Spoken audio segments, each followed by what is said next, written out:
어린 아이들이 자라면서 먹는 걸 굉장히 많이 밝히고 좋아해요.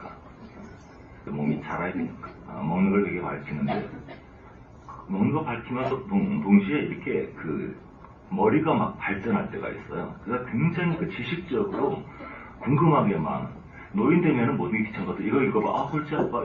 너무 글씨 짜서 안 보여. 다른 건 잘 보면서. 하여튼 관심 없는 건 안 보인다 그래. 관심 없는 것만 노안이야. 하여튼 모든 게 귀찮아지거든요 이제. 근데 아이들은 뭐 알고 싶은 거 하고 싶은 게 많아요. 가만히 있으면 그냥 병이야. 그래서 그냥 계속 물어봅니다. 엄마 이거 뭐야? 저거 뭐야? 이거 알고 계속 애들하고 옆에 있으면요 막 너무 물어보는 게 많아가지고 정말 피곤합니다. 신앙은요, 이 구원이라는 것이 절대로 행위로부터 온 것이 아니에요. 여러분, 신앙의 패턴 중심이 은혜에 있느냐 행위에 있느냐, 이거는 완전히 틀립니다. 그 신앙의 시작이, 신앙의 중심 기초가 은혜로 인한 하나님의 받아주신 것만 있느냐, 아니면 내가 거룩하고 정결하고 깨끗하게 살아서 그 노력과 행위를 인정받아서 하나님의 자녀가 되는, 이것은 엄청나게 시작이 틀리면 끝이 좋아질 수가 없어요. 여러분 여기서 개차반 아닌 사람이 있습니까? 여러분, 사람들이 자기를 숨기려고 애쓰고 있죠. 내가 개차반인 거 알면 아무도 나를 좋아하지 않을 거야. 서로의 깊은 개차반을 나누면서 동질감을 느끼죠. 나는 개차반인데 알고 보니까 너도 개싸가지네. 그러면서 굉장히 동질감을 느끼고 안심을 느껴요. 아울러 나아가서는 담임 목사도 별벌이 없다는 것을 깨닫게 되면서 깊은 어떤 행복감. 하나님의 받아주심이라는 것, 신앙의 성장이라는 것은 나의 어떤 누추함과 더러움과 비참함이 있지 않습니다. 그 시작이 있네요. 우리가 행위로 인하여 구원을 받고 자녀가 되었다가 행위로 인하여 다시 또 아들 된 것이 취소되었다가 다시 또 열심히 노력하면 다시 또 딸이 되었다가, 찬양이 이런 게 있었어요. 우리가 아들 믿을 때에 그의 영으로 하나 내가 청년 시절에 기타 치면서 찬양인도 하면서 아픈 멘트를 많이 하잖아요. 여러분, 우리가 아들 믿을 때 뭐가 되죠? 그러면 사람들이 막 하고 하나님! 우리가 그 은혜로 인하여 믿을 때 우리가 아들이 됩니다. 근데 행위가 잘못되면 다시 딸이 되고 다시 외인이 되고 다시 행위가 바꿔지니까 나야 돼. 이렇게 왔다 갔다 신분이 바뀌지 않습니다.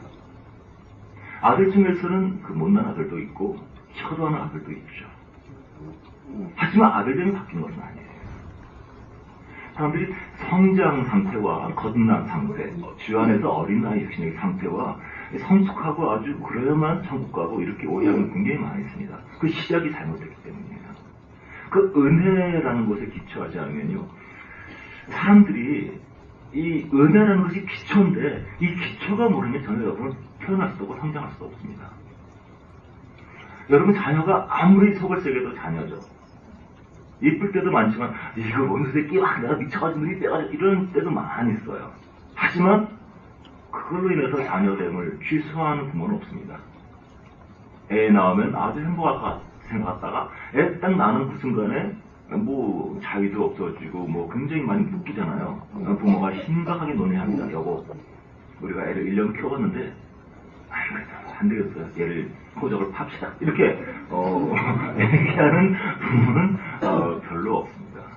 남편이 여보, 얘한테 들은 게 얼만데 조금만 더 투자하자 이러지 않죠.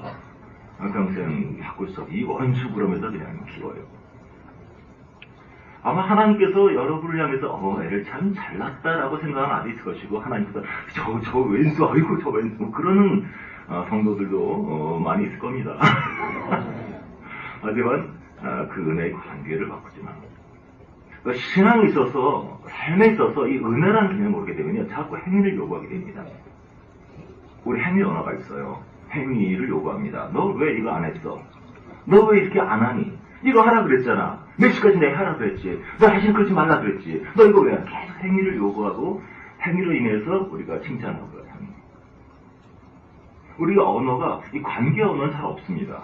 자꾸 행위에 대해서 얘기하고 정보에 대해서 얘기하고 키워스크에서 그러니까 인격을 나누고 중심 가슴 나누는 대화는 거의 없어요. 관계 언어라는 것은 행위나 조건에 관한 것이 아니라 서로 신부가 강자하니까 엄마 보고 싶었어요.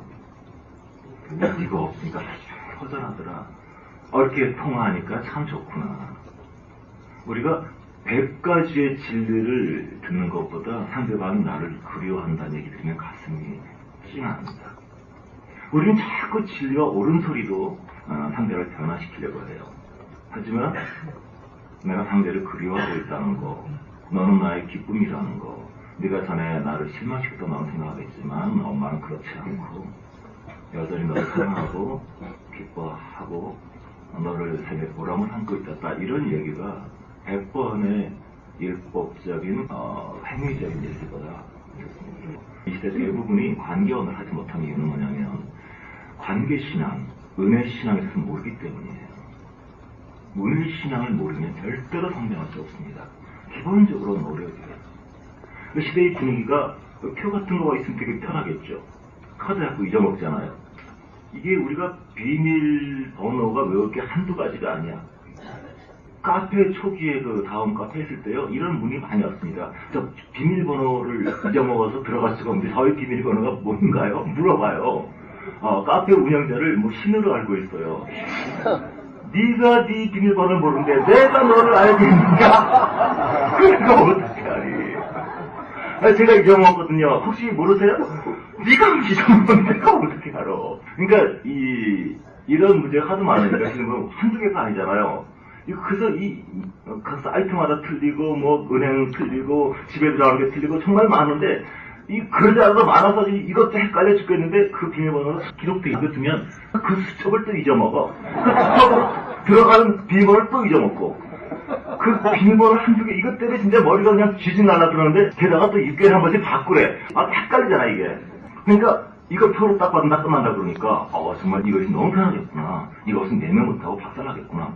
사회적으로 상황적으로 이런 것에 밀려 들어가요. 근데 왜 이렇게 끌려 들어가냐면 기본적으로 어떤 행위가 사람을 구원하고 지옥 가고 이렇게 한다고 믿기 때문에 기본적으로 시작이 은혜라는 기독교는요 행위를 공부하는 거 아닙니다. 관계를 공부하는 거예요. 주의 이름 부르는 사람, 주를 모르는 사람이 부를 수 있습니까?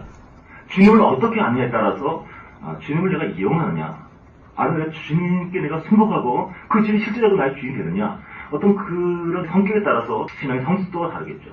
오래 믿어도 아주 어린아이같이 유치한 수준의 믿음을 갖고 있는 사람들은 주님을 믿긴 믿지만 내 종으로 여겨요.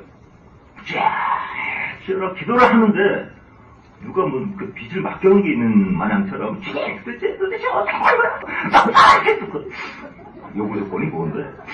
지금 내가 이 나이가 몇 살 때 내가 비모가 딸리니까 주여 내가 왜 짝이 없는 거예요? 지금 짝 받아서요. 죄송합니다 사모님. 뭐 이런 그 관계를 갖고 있고 이렇게 기도하는 분이 있어요. 주님 제가 뭐가 부족합니까 제가?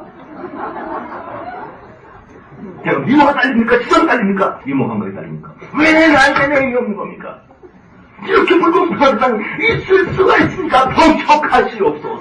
이런 프로 맨날 그래서 주님 말하는 금식기도 하고 작전기도 하고 유명하신 목사님들 자기를 이나야 그런다고 막 속상해하고 변호하고 막 그러신 분들 이렇게 주님을 아는 사람이 사역자가 자기 연민에 빠져서 자기를 변호하고 그런데 그 사람들이 어느 순에서 그걸 다 아니까 그게 마음속에 분노가 생기죠. 쓴소리가 생기죠. 그러면은 기도자들이 성장이 멈춰버려요. 거기서 화가 나서 자기 방을 하게 되고 그런데 이뿐만 아니라 어떤 것이든 그런 것들을 감사함으로 받아들이면서 자기를 돌아보고 감사하고 그것을 기쁨으로 여기면 그것이 쓴소리가 아니고 오히려 은혜와 성장의 도구가 됩니다.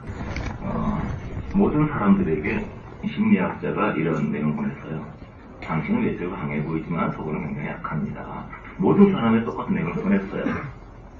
그랬더니 모든 사람에게 똑같이 말했으니까 사람 성격과 상관없이 똑같죠. 그러니까 그 메일을 받은 모든 사람 중에서 한 300명이 보냈다 이렇게 통계했는데 60% 정도가 정말 내 마음을 귀신같이 아시네요. 똑같이 보냈는데 그 정도로 모든 사람들 자기 주관적 자기의식에 빠져 있어서 그래서 말씀도 꼭 자기 다름으로 보고 이식적으로 맡겨보고 그래서 어떤 그 행위로 인하여 내가 잃어버릴 수 있겠어요. 긴장이 오죠. 기본적으로 신앙은 은혜에서 관계에서 출발하느냐, 애씀과 노력과 어떤 조건에서 출발하느냐, 여기에 따라서 열매가 완전히 다릅니다. 행위는 이 마음 깊은 곳에서 감동이 오고 그것 순종하고 실천하는 과정에서 맨 마지막 행위가 나타납니다. 마음에 감동이 있고 그다음에 생각이 따르고 그리고 행동이 나타나겠죠. 근데 마음에 소원은 없어요. 근데 행동이 먼저 합니다. 그것은 마치 영혼이 없는 몸이 움직이는 것 같아서 거기에는 생명이 없습니다. 여러분 그런 경험을 많이 해보실 거예요. 봉사를 했는데 하고 싶지 않아요. 내가 이 사람한테 예를 들어서 뭘 주고 싶었어. 주고 싶은 마음이 있어가지고 주려고 그러는데 이 사람이 달라고 그랬거든. 주고 싶은 마음이 사라졌어요. 말하지 않았으면 주고 싶었을 텐데 그럴 때 있죠. 그래서 곤란한데 할 수 없이 관계가 깨지고 두려워서 어쩔 수 없이 줬어요. 주고 나면 기분이 좋습니까? 그것은 강압에 의한, 강요에 의한 행위이기 때문에 우리 마음에 인격적인 즐거움과 기쁨이 없어요. 은혜가 아닌 행위라는 것은 성장하지 못하는 이것 것입니다. 많은 사람이 공포에 근거한 신앙을 갖고 있어요. 심판받을까봐, 지옥 갈까봐, 혼날까봐 여기에 근거를 소멸합니다. 그 행위의 근거는 사랑과 은혜가 아니기 때문에 그것은 진정한 열매가 아닙니다. 하나의 눈가림에 지나지 않죠. 내 마음에 기쁨이 있고 즐거움이 있다면 봉사를 하고 발을 시키고 할 때 참 행복할 겁니다. 그래서 신앙 시작은 은혜인데 기본적으로 하나님의 사랑에 대해서 이 성경에 담겨진 하나님의 의도, 말씀, 마음 이것을 깨닫고 나면 사람이 기가 막히게 돼요. 나는 이렇게 약한데, 나는 못됐는데, 나는 정말 자격이 없고 정말 나를 비참하는 쓰레기 같은 인간인데 왜 하나님이 나를 사랑하시고 용서하시고 내가 용서를 구하기 전부터 그 은혜를 얘기하셨을까 생각하면 알고 깨달을수록 점점 충격을 받게 돼요. 엎드러지게 돼요. 그분의 진노 앞에서 엎드러진 것이 아니라 하나님의 용서, 사랑 속에서 엎어지게 돼요. 그래서 강압에 의한 것이 아니라 자발적으로 자기 삶을 드리게 됩니다. 왜냐하면 나를 나보다 더 사랑하시는, 나의 구본보다 나를 더 사랑하시는, 나의 배우자보다 나를 더 사랑하시는, 나보다 나를 더 사랑하시는 그분 앞에 꿇을 때 가장 행복스럽고 만족이 되기 때문에 자발적으로 자기 삶을 드리게 됩니다. 그래서 나를 주님께 드릴수록 주님께서 나를 지배하기 시작합니다. 왜 죄를 못 끊는지 아세요? 왜 세상의 악한 습관을 벗어나지 못하는지 아세요? 여전히 내가 주인을 살고 있기 때문이에요.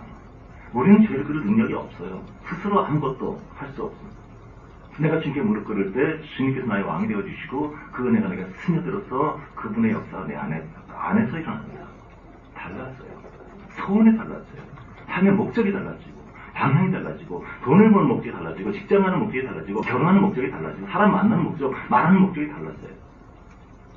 저의 기쁨이라면 여러분을 사랑하고 치료하는 겁니다.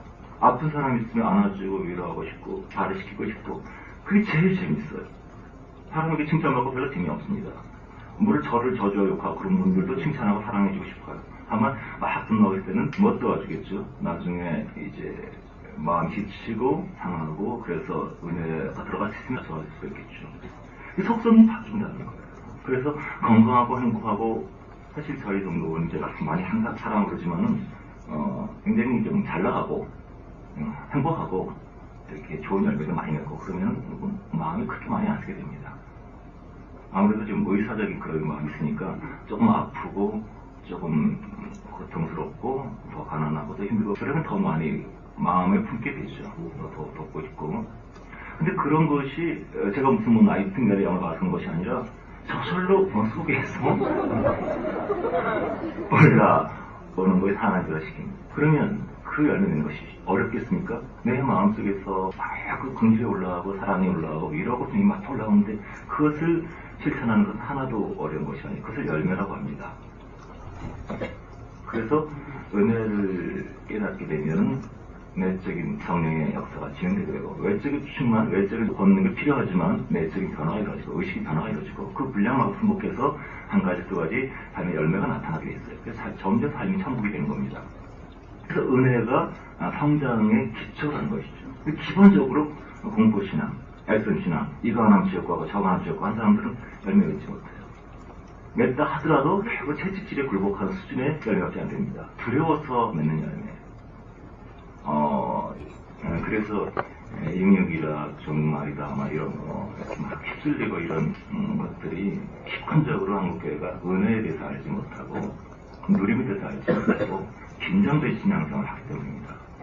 어떤 사람이 영적인 어떤 그 권위를 갖고 있다면 그 권위는 지식에서 나오지 않습니다. 머리에서 나오지 않아요. 신념에서 나와요.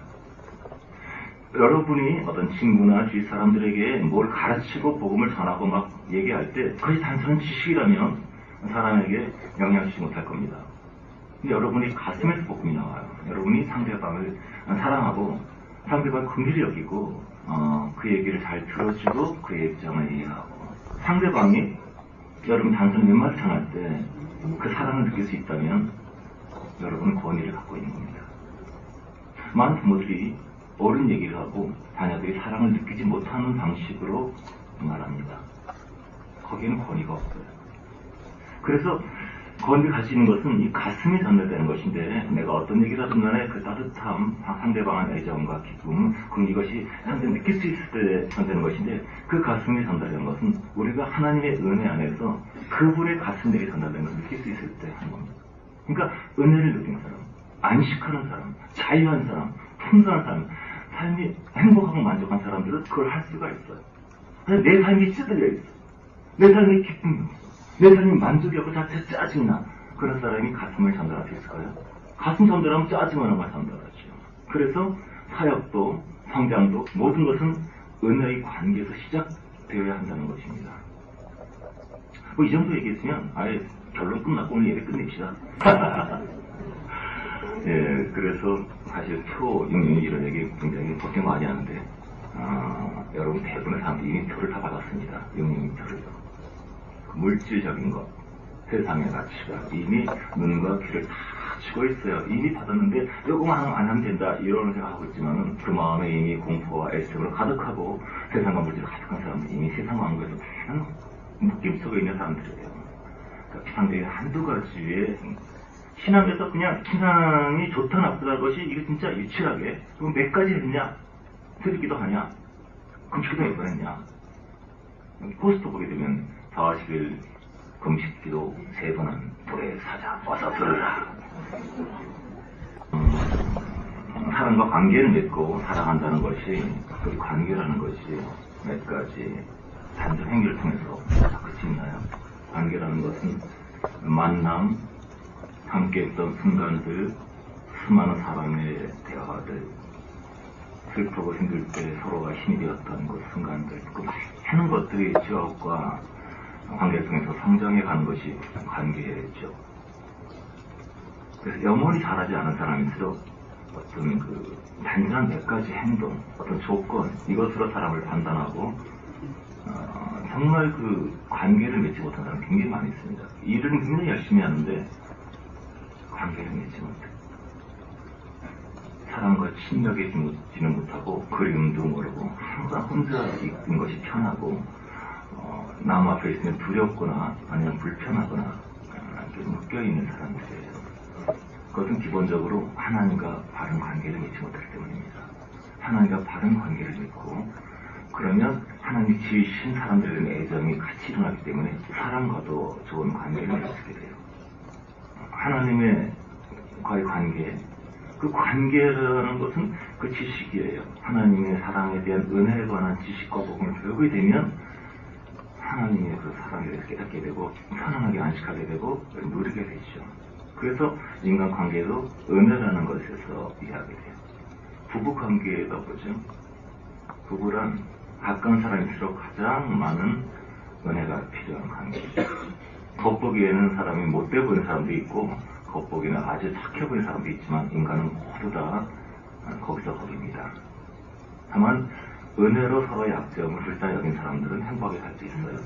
그 은혜를 모르는 율법주의적인 시각과 관점을 갖고 있는 사람들은 누구를 만나도 괴로울 겁니다. 어떻게 그럴 수가 있어? 그럴 수가 있어? 갇혀 있어? 왜 40번씩 사마리 여인이 이혼했겠어요? 은혜를 몰랐기 때문이에요. 하지만 8번째 그 남자 자기 남자가 아닌데 주님께서 생수의 강 은혜에 대해서 가장 더러운 여인에게 베푸신 하나님의 은혜. 기도원이라든가 구약에 대해서 계속 전하면서 제가 한 중심 내린 거죠. 하나님께서는 가장 더러운 여자를 신부로 부르신다. 수치가 가장 낮은 사람을 신부로 부르시고, 그리고 가장 두려워하고 약한 자를 용사로 부르신다. 이것이 구약의 메시지예요. 숨겨져 있는 것이죠. 근데 우리는 더럽지 않은 척 하려고 그러고, 깨끗한 척 하려고 했어요. 이 모습 그대로 내가 끝나는 그곳에 하나님의 의가 임한다는, 내가 착하고 내가 아주 열심히 있고 내가 노력해서 막 스펙을 얻었고 막 하는 곳에는 주님 빛이 임하지 않습니다. 내가 끝났어요. 나는 수치스러워요. 나는 더러워요. 나는 의지도 약해요. 내가 할 수 있는 게 없어요. 나는 끝났어요. 내가 끝난 그곳에 하나님이 오신 겁니다. 왜 두려움이 사라지고 담대가 임하느냐? 두려움은 내가 거기서 죽었고 이제 그리스도 영이 임하시기 때문에 나의 담대함이 아니라 그리스도의 담대함이 나를 지배하시기 때문입니다. 내가 사는 것이 내가 사는 것이 아니고 그리스도께 내가 사기 때문에 나의 수치가 순결이 되고 나의 두려움이 담대함으로 바뀌는 겁니다. 제가 이번에 몸이 많이 아팠었는데 여름에 가족들 같이 휴가를 갔었어요. 그런데 처음으로 공예 바다에 갔습니다. 이번에 마지막 여행 될 것 같아서 이제 갔어요. 파란 바다가 쫙 보이는데 제가 그랬습니다. 바다가 이런 거였어? 멀리고 파란 푸른 해변들 있잖아요. 우리가 가보지 못했던 그림에서는. 그런데 거기에 가서 휴가를 즐기려면 대한민국을 떠나야 돼요. 나라는 육지를 나라를 떠나지 않고 나를 유지하면서 내가 성결하고 거룩하고 승리한 삶을 살겠다는 착각하는 사람이 굉장히 많아요. 내 자부심, 내 잘났어. 내가 누군데 자기에 대한 긍지, 거기에 주님이 오실 것이 없어요.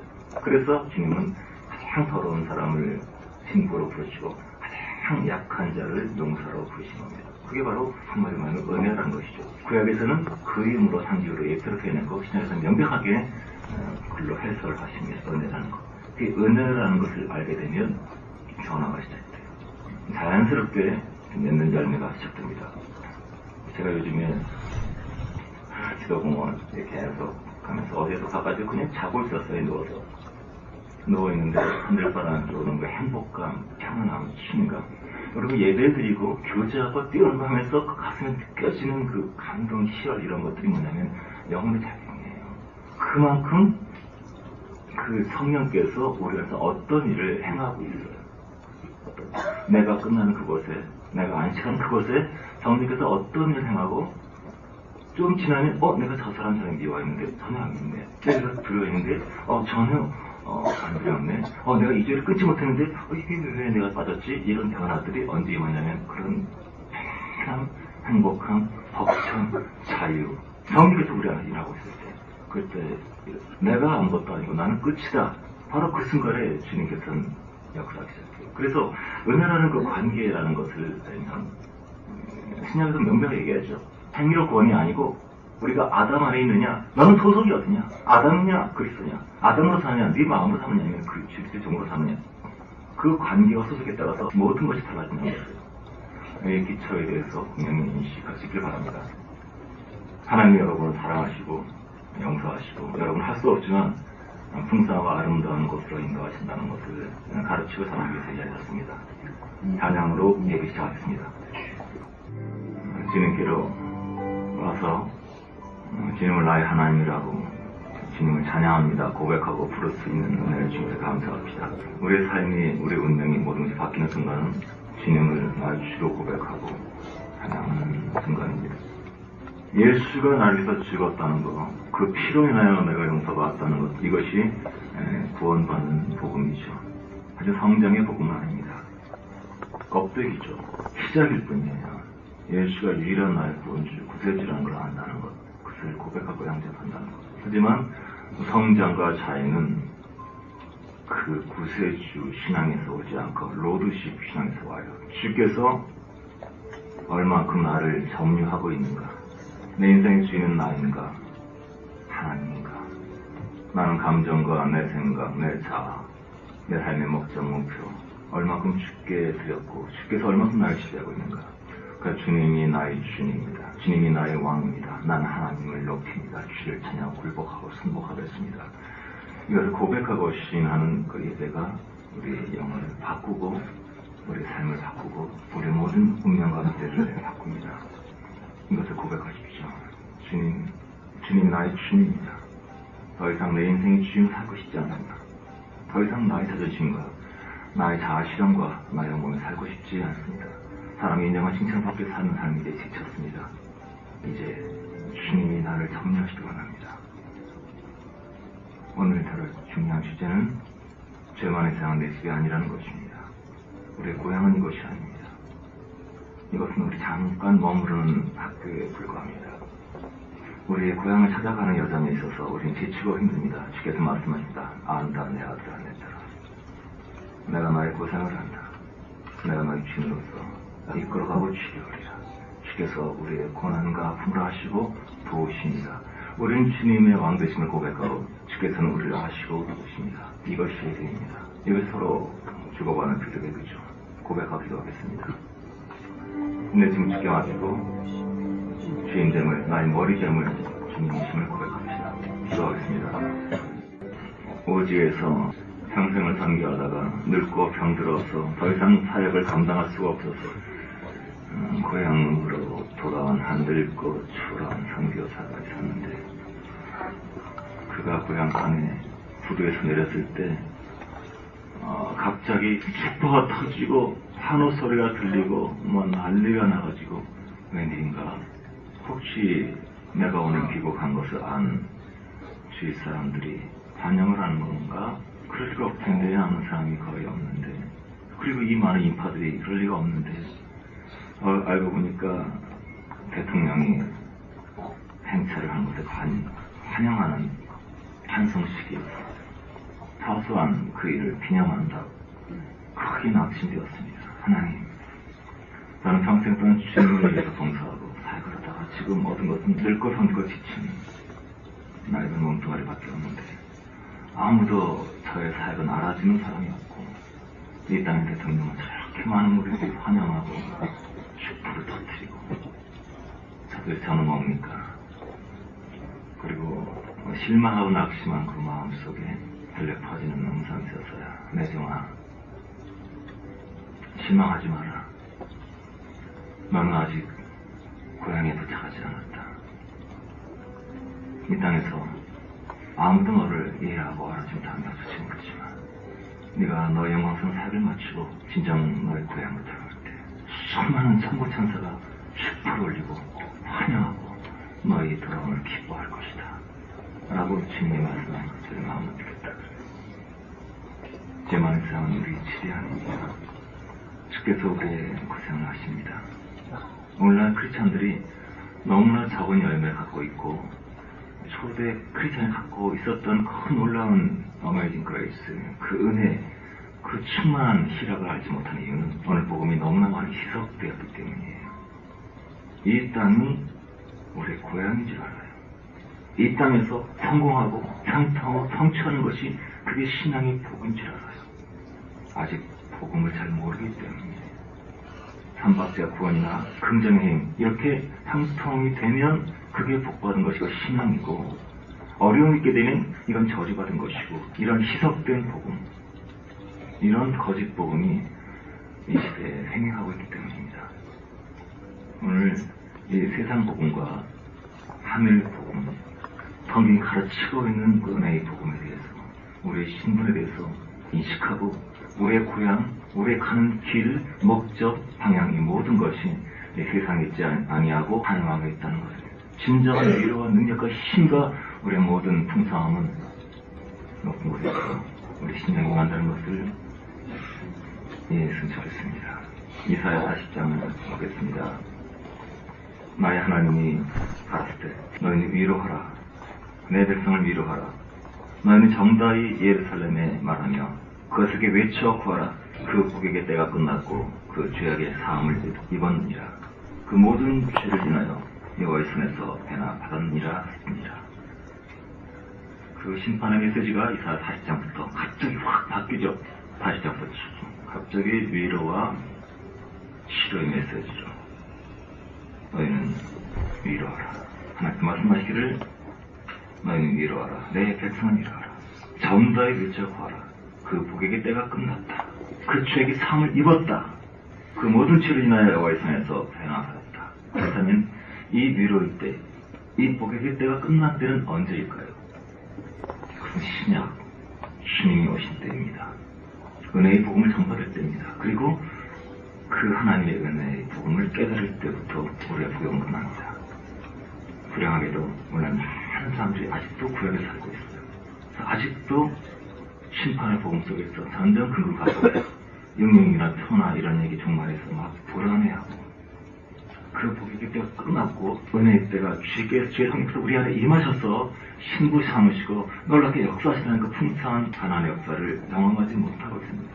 사후에나 경험하고 생각해요. 복음을 이해할 때, 기초 복음을 깨달을 때 여러분 잘 생각하기 시작할 겁니다. 기쁨이 뭔지, 자유가 뭔지, 세상에서 주지 못하는 행복이란 무엇인지 너희는 마음에 근심하지 말라. 하나님을 믿으니 또 나는 그라 내 아버지 집에는 거할 것이 많도다. 내 안에서 역사시고 거하시는 하나님의 풍성함을 평안을 너희에게 끼치노니 곧 나의 평안을 너희에게 주노라. 내가 너에게 준 것은 세상이 준 것 같이 아니한다. 세상이 주지 못하는 평안. 복음을 깨달을 때, 이제 구약이 끝났음을 알 때, 심판이 끝나고 주님이 오시고 내 안에서 사신 것을 알 때, 내가 그리스도 함께 십자가에 못 박혀서 그 심판이 끝나고 내가 친구처럼 주와 함께 걸으며 내가 사는 것은 더 이상 내가 사는 것이 아니고 주님이 나를 지켜하시고 통치하는 것을 알 때 은혜의 역사 변화 일어납니다. 그래서 우리는 권위자가 됩니다. 우리는 사람을 향한 긍휼과 사랑과 기쁨이 가득하기 때문에 주께서 그 영혼을 내게 붙였느니라. 우리에게 영혼들을 주십니다. 불안하고 초조하고 쫓기며 아직도 심판대에서 두려워하고 떠는 사람들, 조건을 이루기 위해서 애쓰고 새벽부터 밤늦게까지 수고하고 주는 사람들에게 은혜와 평강과 자유를 선포할 수 있는 권세를 주시기 때문입니다. 전에 피놀 안경이라는 걸 껴본 적이 있어요. 시력의 향상에 도움이 된다고 해서. 도수가 없는 안경인데 조그만 구멍이 굉장히 많이 뚫려 있어요. 그거 보니까 신기하게 안경이 없는데도 잘 보이더라고요. 깜짝 놀라서 그 관계자한테 물었어요. 이거 도수가 없는데 왜 잘 보이죠? 웃으면서 그러니까 비법이죠. 막 그런 거지. 돌아와서 곰곰이 그런 생각을 했어요. 왜 내가 눈이 나쁜데 그 조그만 구멍으로 사물을 봤을 때 잘 보게 됐을까? 그리고 그런 생각이 떠올랐습니다. 왜 주님께서 우리의 캄캄한 밤을 허용하시는지. 작은 구멍으로 볼 때 선명해 보여요. 깜깜해졌을 때 선명해 보여요. 주님을 선명하게 볼 수 있도록 어둠을 허용하십니다. 주님은 우리가 슬퍼할 때 우리 눈물 닦아진 걸 참 기뻐하세요. 그래서 우리가 고통으로 인해 속을 때 고통보다 내 눈물을 닦아주시고 위로하시는 주님의 위로 속에서 우리가 주님 가까우신 경험하고는 오히려 고통으로 인한 은혜를 더 기뻐하게 됩니다. 상처로 인한, 좌절로 인한 주님의 가까우신 위로. 그 때문에 오히려 상처를 기뻐하고 과거에는 불쌍했던 것들을 점점 더 열리면서 기뻐하게 돼요. 이 복음을 이해하지 못하는 사람들의 그 많은 오해들이 뭐냐면 왜 하나님은 나한테 이렇게 하시지? 하나님 살아계시면 이럴 수가 있어. 이런 얘기를 많이 해요. 형통의 복음에 관한 거짓 복음을 많이 들었기 때문에 하나님 버리신 것 생각해요. 주님은 이 세상에서 잘 되고 자라가게 여러분을 만드실 것 관심과 계획이 없어요. 주님은 그분의 나라에서 우리를 확고부동하게 굳건한 자로 세우기 원하세요. 그분은 우리를 얻고 우리가 그분과의 관계를 얻기 원해요. 영원히 사라지지 않는 관계를. 이것은 우리 고향이 아니에요. 슬픔은 주님의 가까우심을 갖고 옵니다. 무능함은 멸시천대는 주님의 가까우심을 가져옵니다. 주님은 위로를 기뻐하십니다.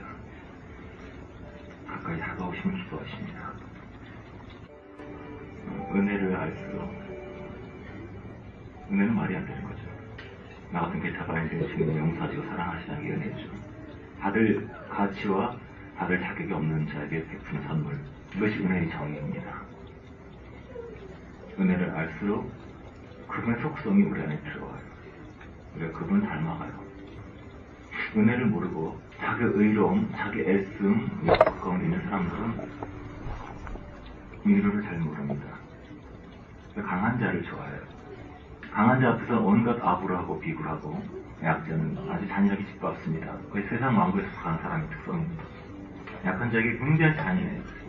약자 짓밟고 약자를 탈취하면서 전혀 양심의 가치를 주지 않습니다. 이것이 지옥에 속한 사람의 특성이에요. 그래서 힘 있는 사람 앞에 가까이 가고 웃습니다. 유명한 사람과 사진을 찍으면서 내가 이분과 친분이 있다고 관계를 하고 잘 나간 사람하고 어떻게든지 가까운 관계를 만들려고 어떻게 떡고물을 얻으려고 애를 했습니다. 그런 사람일수록 약자, 자기에게 아무 도움이 안 되는 사람들은 짓밟기 마련이죠. 그들은 세상 왕국에서 깼고 하늘왕 세상에 있기 때문입니다. 복음을 알수록 주님의 속성을 알고 주님의 속성을 받을수록 그것이 바뀌어요. 지혜자의 마음은 잔치집에 있지 아니하고 초상집에 있는 것처럼 아픈 자를 찾아다닙니다. 슬픈 자, 눈물 닦아주는 것을 기뻐하게 돼요. 잔치집에는 많은 사람이 가니까, 내가 하지 않아도 풍성하니까, 많은 사람이 즐거워하고 기뻐하니까. 그런데 초상집에는 반란당한 자의 집에는 별로 가는 사람이 많지 않으니까. 왜냐하면 주님께서 그것을 기뻐하시기 때문이에요. 나사로의 죽음 앞에서 주님께서 하늘께 울어요. 예수님이 울어요. 예수님이 하나님이에요. 육체를 입고 오셨지만 그분이 하나님이에요. 세상을 지으셨어요. 우주를 몇백만 대도 창조하실 수 있는 분이세요. 그 앞에 인간은 작가로는 하나도 작은 미물에 불과해요. 아주 바퀴만큼도 박테리만큼 나갈 거예요. 그분이 울어요. 가슴을 터요. 슬퍼요. 눈물을 느껴요. 주님의 자비. 그분은 눈물 닦아주는 자예요. 그분의 마음은 사랑집이에요. 그분의 마음은 환난당한 자예요. 아파하고 멸시당하고 천인들 당하는 자에게 있어요. 으뜸되기 좋아하고 잘난 척하기 좋아하고 자기 높임 받기 좋아하고 하는 사람에게 있지 않고 나는 아무 가치가 없어. 다른 사람이 나를 알면 나를 싫어할 거야. 내가 얼마나 더럽고 못된지 알면 나를 다 버릴 거야. 이렇게 여기는 여린 사람들 옆에 있어 주님이 울어요. 주님이 아파하세요. 그게 주님의 마음이에요. 그래서 그 은혜를 알고 그렇지는 않은 사람들은 속성이 바뀌어져요. 점점 약한 사람에게, 아픈 사람에게, 병든 사람에게, 환난당한 빚진 사람에게 가까이 가서 낙심하지 말라고, 주님이 함께 하신다고, 걱정하지 말라고, 당신 주님께 특별히 귀한 사람이라고 이야기하고 싶어요. 왜냐하면 주님이 그것을 기뻐하기 때문에 주님의 영을 받은 사람은 자기도 그렇게 하고 싶어요. 주의 인자하신 그 사랑이 내 생명보다 나아. 위로하시는 그 주 손길은 내 눈물보다 귀하다. 많이 울어도 그 눈물로 통해서 위로의 복을 받기 때문에 그 눈물이 더 아름답고 귀하죠. 결국 인생의 경험은 주님과 함께 사는 것, 주의 아름다움 안에 사는 것, 주님이 얼마나 아름다운 분인지, 그 사랑이 얼마나 기가 막힌 사랑인지 이걸 모르는 사람 때문에 제 가슴이 터져요. 예수 믿는 게 얼마나 기가 막힌 행복인지, 이거 미칠 것 같은, 미쳐버릴 것 같은 이게 충격인지, 얼마나 기가 막힌 사랑인지, 이걸 모르고 믿는 사람들 때문에 너무 답답하고 가슴이 아파. 이게 의문인 줄 알아. 이게 팔자고 내 팔자면서 믿는 건 줄 알아. 예수의 아름다우심이, 그 거룩함이, 그 행복과 그 만족이 얼마나 기가 막힌 건지 이걸 모르고 밋밋하게 믿는 분들 보면 너무 답답해요. 그래서 성경 가르치고 싶은 거예요. 신앙의 원리죠. 이거는 기가 막힌 거다. 왜 초대교인들이 다 미친놈들이냐. 다 자기 목숨 버리고 전재산 버리고 자기 세상 영광 다 버리고 다 미친 거냐. 깨달았기 때문에, 알았기 때문에 나는 알았네, 나는 알았네, 나는 알았네, I found it, 나는 발견했네. 아무것도 모르면서 이게 신앙을 생각하는 사람이 참 많아요. 안다면, 그 영광의 세계에 안다면 미칠 겁니다. 어메이징 그레이스 알면 그분에게 사로잡히지 않을 사람이 없어요. 모르기 때문에 거짓, 비상적인 복음, 거짓 복음.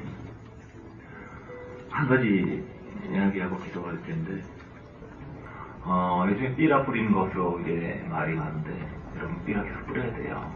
숨어서 계속 뿌려야 됩니다. 왜냐하면요, 북한이라는 나라는 이거는 그 좌파가 아닙니다. 이 나라는 사회주의 혁명 이런 나라가 아니에요. 이거는 그냥 그 악질 그 양아치 단체예요. 이거는 그 종교 집단이에요. 세계 10대 종교에 주체사상 종교가 들어가 있습니다. 그들은 사회주의가 아니에요. 이거는 그 무슨 신천지 같은 JMS 같은 종교 집단입니다. 그래서 동독 이런 데서 약간의 개방이 있었고 중국 이런 데서 어느 정도 개방을 하고 그러지 않습니까? 북한은 못해요. 무너집니다. 왜냐하면 그들은 모든 세상은 거짓에 기반을 하고 있기 때문에. 거짓에 기반. 여러분, 마귀, 귀신을 굉장히 두려운데 귀신을 이기는 것은 예수를 올라가라! 외치는 것이 아니고, 물론 외쳐서 물질적인 차원에서 승리할 수 있지만 마귀를 이기는 것은요, 기본적으로 말씀을 아는 거예요. 말씀이 비치고 어둠이 비칠 때 그 어둠이 파괴됩니다. 사람들이 영리력이라 속고 넘어가고 한 이유는 뭐냐면 말씀을 모르기 때문에, 은혜를 모르고 말씀 해석할 줄 모르기 때문에. 성경 천독 백독한다고 해서 깨닫는 것이 아니라 말씀을 해석할 수 있어야 돼요. 눈이 열려야 돼요.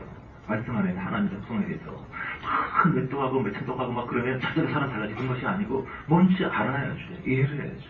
그 속성에 대해서. 여러분, 나발이 다윗을 막 모독했어요. 다윗이 막 야마가 꼭지가 돌아왔습니다. 꼭지가 확 돌아가지고 내가 내일 아침까지 나발의 남자들 한 명을 남겨두면 하나님 내게 벌을 내시도다 하루 죽이러 갑니다. 묻습니다. 여러분, 다윗의 행동이 옳습니까? 여러분도 그렇게 할 겁니까? 회사 사장이 여러분 모독하면 내가 오늘 밤에 사장의 남자를 하나도 남기면 하나님 나에게 벌을 내시도다. 다윗이 옳았습니까? 나발이 누구죠? 다윗의 자손 예수 그리스도. 예수를 상징하는 왕 그리스도. 그리스도가 마음과 태어나고 겉옷을 입고 움직이고 있을 때 그를 알아주지 않고 그를 십자가 못 박으러 저주하고 욕하고 무시하고 떠들이 거짓 취급한 사람들, 나발은 누굽니까? 나발은 우리 자신이에요. 죽여버리겠다는 다윗은 율법을 말하는 겁니다. 율법은 반드시 사람을 죽이게 돼 있어요. 애쓴과 노력이 한 사람들은 반드시 자기를 정죄하고 남을 정죄합니다. 맨날 강도에서 치는 사람들 보면 가식 은혜와 율법이 뭔지 몰라요. 그래서 사람 변화되지 않습니다. 치고 패고 아무 협박에도 사람은 공포에 질 수는 있겠지만 두려울 수는 있겠지만 주님과 사랑에 빠지지 않아요. 아빠가 딸을 막 학대할 때 그 딸이 아빠에게 사랑이 일어나지는 않습니다. 아비가일이 울면서 증거해요. 엎드려서 내 죄라고 잘못했다고. 그리고 그 진노가 소멸되고 그를 받아서 나중에 나발은 죽고 그 아내가 됩니다. 나발에게서 나온 나발과 함께 살았던 나발과 한몸 되었던 사람이 나발을 죽고 그 사람이 후퇴하고 그 사람이 예수 그리스도와 연합을 합니다. 이게 성경이에요. 이해가 하십니까? 구약은 그림을 통해서 얘기하고 신약은 그 문자로 설명을 하고 있어요. 어떤 텔레비는 자막이 안 나와. 어떤 텔레비는 소리는 나오는데 그 그림이 안 나와. 구약은 그림이고 신약은 해석을 하죠. 그래서 이해를 한 겁니다. 그래서 말씀을 알게 되면 가슴이 시원하게 뚫리는 거예요. 그래서 우리가 죄책 속에 있다가 담대함을 얻고 그 사랑을 받아들이고 그 안에 녹아지고 그 관계가 형성되고 거듭나고 그 영 나를 점점 지배하시면서 날로 거슬러 후패지고 약해지지만 속의 생명이 충만해지면서 예수 그의 형상이 점점 이루어진 거룩한 삶, 승리, 자유의 삶. 이것이 복음이에요. 근데 성경 1000번 읽으면 이거 깨달아집니까? 하나의 율법이죠. 난 1000개 읽었는데 너는 3번 다 읽었어? 아니, 하박국이 어딘지 몰라? 이 저주받을 화이트 이게 되는 거예요. 은혜가 사람을 그리스도에게까지 이끌어 갑니다. 거짓 복음, 이해하지 못하는 것, 이것이 사람의 신앙과 삶을 황폐하게 만들어요. 정상적인 신앙이라면 예수를 알아갈수록 사람이 점점 관용적이 되고 따뜻해지고 귀여워지고 행복해져요. 살아가는 것이 행복해요. 찰스 피니가 울어요. 변호사 사람 말고 은혜 받고 막 울어요. 지나가던 사람이 물어봐요. 선생님, 무슨 일 있습니까? 아니요. 행복해서 죽겠어 하면서 울어요. 내가 아는 사람들의 삶이 바로 이것입니다. 오늘 크리스천을 보게 되면 더 근심이 많고, 더 정죄적이고, 더 속이 좁고, 더 이기적이고, 더 대인관계를 못하고, 더 지혜가 없고, 더 탐욕적이고. 오늘 크리스천들 복음 아는 사람들입니까? 말씀 아는 사람들입니까? 알지 못하고 있는 겁니다. 왜냐하면 말씀은 단순 지식이 아니라 우리 영혼의 지진과 충격을 일으켜서 우리 안에 있는 거짓의 체계를 파괴하고 참 복잡한 삶이 뭔지, 참 방향이 무엇인지 알게 하기 때문에 복음을 아는 그 순간부터 하루 이틀 지나면 사람이 바뀌어요. 얼굴이 바뀌고 표정이 바뀌고 삶이 바뀌고 모든 것이 바뀝니다. 복음을 알게 되면 사람이 달라져요. 그래서 사람들이 엄마가 알고 있는 복음이 뭐예요 도대체? 나도 알고 싶어요. 이런 게 나오는 거예요. 네가 요즘 믿고 있는 게 뭐니? 왜 궁금해? 아니, 그거랑 거꾸로 살고 싶어서. 이런 인상을 굉장히 많이 주고 있어요. 너 지금 뭐에 빠지고 있니? 난 반대 거에 빠질 거야. 이런 인상을 굉장히 많이 주고 있어요. 거짓이 북한을 파괴한 것처럼. 그래서 여러분, 삐라가 뭐냐면요, 이 거짓을 회복시키는 겁니다. 저 돼지들은 영상하는 사람들이 아니고 그들의 힘이 아니라는 거. 걔네들은 유치원 초등학교 교과서부터 그 김일성이 무슨 뭐 솔방울로 압력강을 건너시고 뭐 이거 믿어요. 기록돼 있어요. 솔방울로 어떻게 그 돼지가 걷는가 다이어트를 하든지 공깃돌로 막 일본군을 막 몇천 명을 죽이시고 막 기록돼 있어요. 그런 내용들이. 그들은 너희들 혹시 남한에 가게 되면 그 빨간 십자가 거기 조심하라. 거기 가면은 산처럼 껍질 벗겨서 구워 먹는다. 안 믿을 것 같죠? 믿어요. 선교사, 외국, 미제 앞잡이들, 그들은 만나면 묻습니다. 그 미제들은 왜 이렇게 우리 못 살게 하는 겁니까? 미국 때문에 우리가 굶어 죽고 있는데 미국과 남제의 미제의 괴뢰의 강파 때문에 선교사들이 잘못한 사람 잡아가지고 도적이라고 이마에 낙인 찍었다. 그래서 산채로 불살라 먹는다. 그렇게 안 믿을 것 같죠? 진짜 믿어요. 그 공포심입니다. 그래서 이것이 거짓말이 안 될 시간이 많이 걸려요. 그들은 왜 개방 못하느냐? 거짓에 의해서 나라가 유지되고 있기 때문이에요. 거짓이 아니다. 사실이다. 그럼 이게 완전히 충격. 그들이 복음을 전해 듣고 김일성이 신이 아니다. 김일성이 하나님이 아니다. 그 얘기 들으면 어떤 느낌이냐면 머리통을 그냥 망치로 꽝 먼저 충격받습니다. 어? 저기 교회 가면 사람 껍질 벗겨 죽이고 그게 아니야? 충격받아요. 여태까지가 거짓말이라는 것을. 그들의 세계에는 미사일과 핵으로 무너지지 않고 진리를 통해서 무너집니다. 그래서 가장 두려운 심리전 가장 무서워요. 그래서 많은 공격이 있지만 그걸 뿌려야 돼요. 가장 갈등이 적은 방식으로 그 전달해야 됩니다. 왜냐하면 사람들이 반대 정보가 없으니까 믿지 않습니다. 북한이 무너지게 해주십시오. 통일하게 해주십시오. 기도 잠깐 같이 하면서요. 제가 꾸밀 것입니다. 얘기했죠? 애굽에서 가나안까지. 애굽을 넘어왔지만 출애굽 예수의 피로 인해서 애굽을 떠났지만 아직도 애굽 의식, 세상에 잘 먹고 잘 사고 이게 복이라고 믿는 사람들. 하나님의 의도와 하나님 나를 왜 만드셨고 이 땅에 왜 보셨고 나에게 하나님 하고 싶은 말씀이 뭔지 오늘 지금 이 시간에 나한테 요구하는 게 뭔지 지금 내가 하나님 거스르는 게 뭔지 지금 내가 하고 싶은 게 뭔지 이런 과정을 배우는 게 광야인데 광야는 아직 집도들도 없어요. 애굽은 그렇대로 살고 있지 않습니까? 아직 가나안에 못 갔어요. 가나안 광야 사람 참 불쌍한 사람들이에요. 한국교회는 대부분 애굽에 있거나 광야였습니다. 교회 다니면서 복음이 뭔지 모르고 구원의 확신도 없는 애굽에 있는 사람들이거나 구원의 확신이 있지만 아직 진리를 잘 몰라서 엄마하고 답답한 사람들. 하나님 왜 나는 일이 안 풀립니까? 왜 나는 질병에서 왜 나는 진이 많고 왜 이렇게 힘듭니까? 네가 힘들어야 나한테 올 거 아니야. 이게 축복인데 모르는 사람이다. 진리를. 그래서 저는 가나안의 삶이 있다는 것을 가르치고 싶어요. 가나안은 사후의 삶을 말하지 않아요. 사후의 삶이 있다면 가나안의 일곱 부족과 전쟁이 왜 있겠습니까? 가나안에도 전쟁이 있고 싸움이 있고 갈등이 있고 범죄 있고 넘어짐이 있고 많은 것들이 있어요. 가나안은 신령한 상태가 아니에요. 다만 주님의 영의 실제가 있는 행복한 신앙인 것은 분명합니다. 그래서 저는 믿는다는 것이 예수 믿는다는 것이 예배한다는 것이 기도한다는 것이 벅찬 삶이다. 복음을 충분히 이해하고 사람이 사는 목적은 가나안 확장인데 전파, 구원의 전파와 매형적 성장 이걸 사는 목적인데 전파하기 전에 복음이 뭔지를 이해해야 되거든요. 천국복음이 뭔지 저는 예수 믿는 것이 가나안에 생활하는 것이 이 땅에 살아가는 것이 천국처럼 행복하다. 이걸 가르치고 싶어요. 산다는 것이 황홀하다. 이것이 신앙이라는 것을 보여주고 싶어요. 가진 것이 많지 않아도, 나 가진 것이 많지 않아도, 배운 발로 많지 않아도, 세상 날 알았지 않아도, 내 마음에 벅찬이 있다.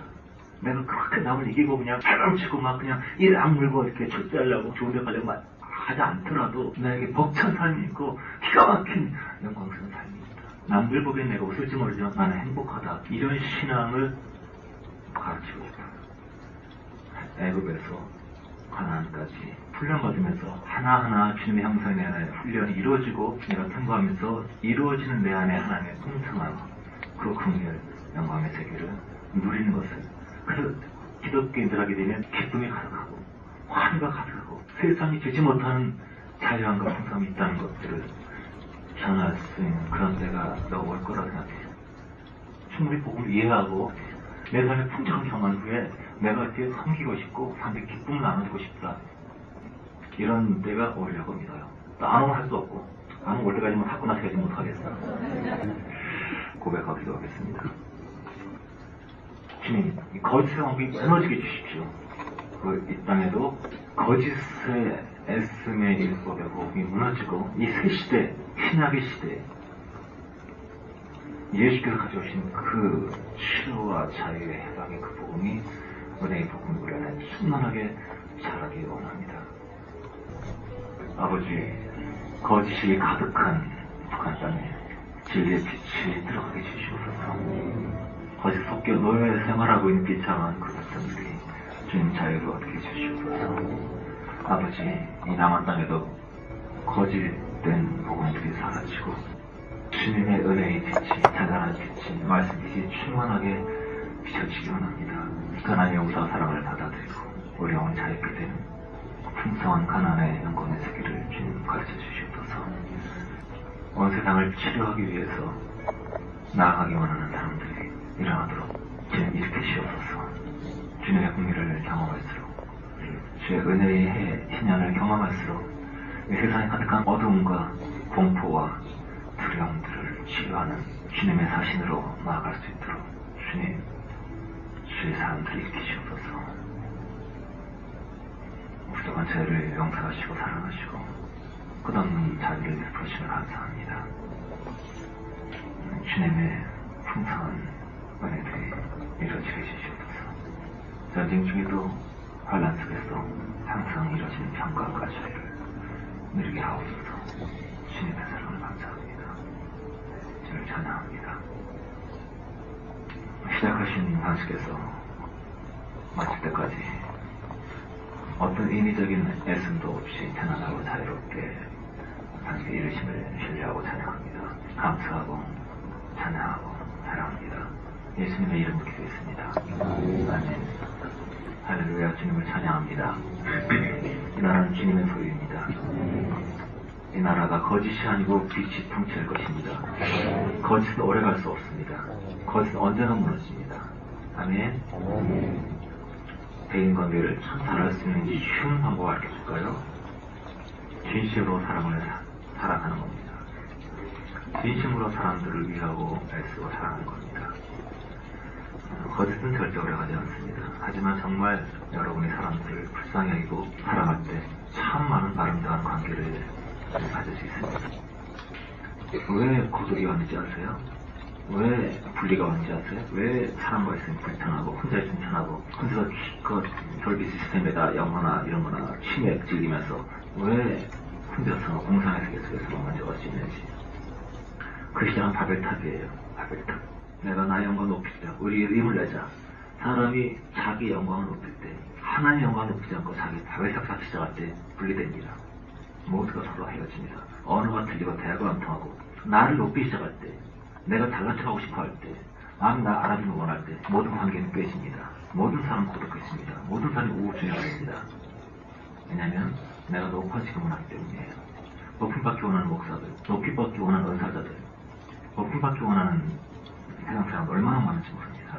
그들은 평생 우울증에서 고독을 할 것입니다. 하지만 내가 바벨탑 쌓는 걸 거절하고 무릎 꿇고 신을 높이면서 내가 뒤끝되기 원할 때 우리는 많은 사랑의 관계, 아름다운 관계, 그림의 관계를 알 수 있습니다. 내가 보고 싶은 사람 많아지고, 나를 그리는 사람 많아지고, 참 아름다운 창조의 장치가 은혜의 역사 변화 일어납니다. 이것이 영성이에요. 깊고 오묘하고 그런 영성이 아니라 단순히 사람을 그리워하기 시작하는 것, 따뜻해지기 시작하는 것, 모든 사람이 내 옆에서 편안하게 안식할 수 있는 것, 이것이 영성인의 발전입니다. 나 가진 재물없나, 우리가 참 좋아하는 곡이긴 한데 안타깝게도 이 곡은 표절곡입니다. 증거해볼까요? And You Love So라는 곡 알아요? And You Love So 알아요? And Yes I Know You Don't Do Me 알아요? And You Love So 솔라시도미, 이거는 솔라시도시미미 미파솔라파 다 똑같습니다. 후렴까지 다 똑같아요. 그러니까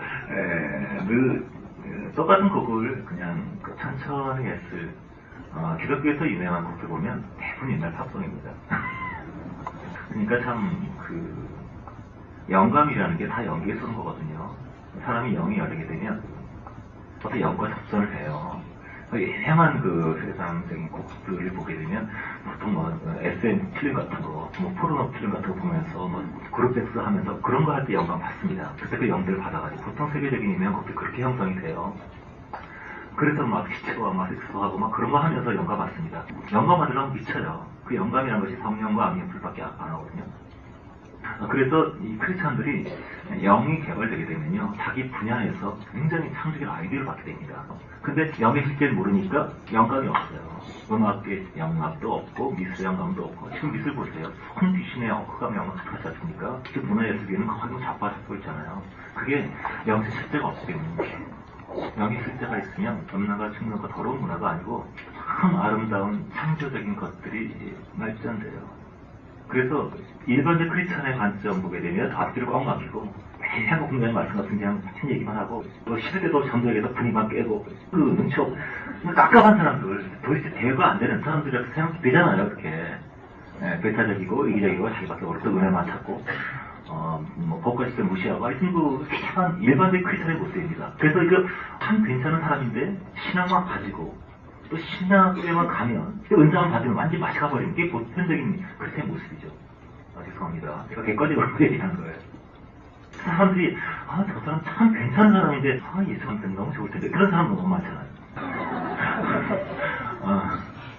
저는 그래서 그런 얘기 많이 해요. 어떤 사람이 우리 회사 너무 괜찮은 사람 있어요. 그건 무슨 여자지? 우리 회사 너무 좀 싸가지고 너무 이상한 사람 많아요. 그 사람 목사야? 그 사람 은사사야? 이렇게 묻습니다. 이렇게. 맞아요. 다 슬프지만 현실입니다. 주님을 모르기 때문이에요. 주님을 모르기 때문에. 근데 주님을 알게 되면 주님께서 부르신 것이 단순히 전도만 아닙니다. 내 사역에 의사로서 또 노가다로서 사람을 보면 지적인 사람을 보면 사람들을 무시하죠. 이런 얘기를 합니다. 책을 읽지 않은 사람은 상대하지 마라. 그도 인간이 아니다. 책을 읽지 않은 사람들은 상대하지 마라. 가까이지 말아라. 평생 발전을 받았다. 그리고 두 번째, 어떤 책을 읽냐? 그 사람이 품격할 수 있다. 이런 얘기들 많이 하죠. 제가 얘기합니다. 책을 읽지 않은 사람도 인간입니다. 물론 독서가 중요한 것이긴 하지만 독서에서 맛이 가는 사람이 굉장히 많아요. 연기에서 온 거기 때문에 지식도 어떤 연기에서 어떤 지식을 받느냐에 따라서 되게 형성되는 건데 기본적으로 이런 논리는 뭐냐면요, 지식적인 경험에서 나온 겁니다. 하나님께서 단순한 사람도 창조하셨어요. 그리고 육체노동, 단순노동이 절대 이게 위치하고 낮은 영역이 아닙니다. 밸런스일 뿐이에요. 하나님께서 어떤 사람은 지혜를 주시고, 어떤 사람은 사랑을 주시고, 어떤 사람은 손재주를 주시고, 어떤 사람은 귀욕을 주시고, 그 하나님 주신 것인데, 저 사람은 하나님께 받은 어떤 지적인 통찰력이 없다고 해서 무시하게 됩니까? 이거 말이죠.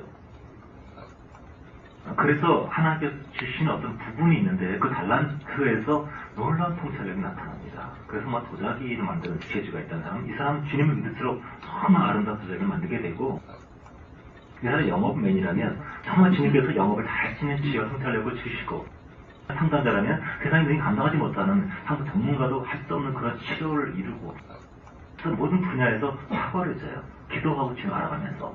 그러니까 예수를 믿는데 신뢰를 하나도 없는 사람이 굉장히 많습니다. 그것은 실질적인 그리스도의 관계를 잘 모르기 때문입니다. 예수는 믿지만 내 힘으로 살아요. 세상 지식으로, 세상에서 배운 것으로, 세상 방식으로 영혼을 기반한 모든 지혜와 성격은 영계에서 옵니다. 모든 창조라는 것은 내가 공부 많이 열심히 다 창조가 온 것이 아니에요. 창조의 아이디어는 사랑하기 칠 때. 이런 얘기가 있어요. 사람이 책상에서 공부 애쓰고 막 그럴 때 머리 많은 스커트는 하지만 머리 아주 일부 대나의 피지를 이해를 위한 그런 아주 일부를 쓴다고 합니다. 그런데 멍 때리고 있을 때, 멍하고 있을 때 아무 생각도 안 하고 있는 것 같지만 사실 멍 때리고 있을 때 굉장히 많은 대나의 품이 활성화되어서 기억력이라든가 이해력이라든가 통찰력이라든가 많은 것들이 발전한다고 합니다. 여러분 많이 멍 때리고 있어요. 지혜가 발전하고 있습니다. 할렐루야. 계산하고 이해하고 말하는 사람 보면 많이 안 것 같지만 정말 중요한 것을 모르는. 그래서 휴식의 필요성이 참 중요합니다. 여러분 주님 안에서 정말 변화되고 싶으면 금식기도 이런 거 많이 하지 마시고 많이 보세요. 예수 믿자마자 그냥 애쓰지 마시고 저희는 제일 먼저 놀러 간 걸 배웁니다. 아담이 안식하는 날에 태어났어요. 6일째 태어나고 태어나자마자 그 다음날 안식이 됩니다. 주님의 은혜 안에서 안식할 때 그때부터 우리 사람은 갖고 있는 많은 죄책감, 난 너무 잘못한 게 많아. 지금 날 미워할 거야. 내가 뭐 될 턱이 있나? 안 될 거야. 막 이런 많은 묶임들 이런 것들이 은혜의 해, 신년에 대해서 배우고 알고 보면서 알 때 안식하면서 성장을 하기 시작합니다. 그때가 신학이 시작이에요. 안식하지 못하는 거. 거짓, 북한이 거짓되고 무너진 것처럼 오늘날 복음에는 너무나 많은 거짓, 비오해가 있습니다. 얘기하면 막 가슴 찢어야 되고 막 코 찢어야 되고 막 그냥 북한의 임산부들이요 막 먹을 게 없어 굶어 죽지 않습니까? 그럼 회복이 될 수가 없어요. 너무 많이 굶으면은 앉아있다가도 그만 쭉 떨어지고 버스 타다 쭉 떨어지고 막 심약 1도, 2도 한다는 게 있다고 합니다. 약 1도, 약 2도, 약 3도. 그게 뭐냐면은 너무 많이 굶고 약해져가지고 항문에다 손가락을 딱 넣어서 한 개가 들어가면 심약 1도예요.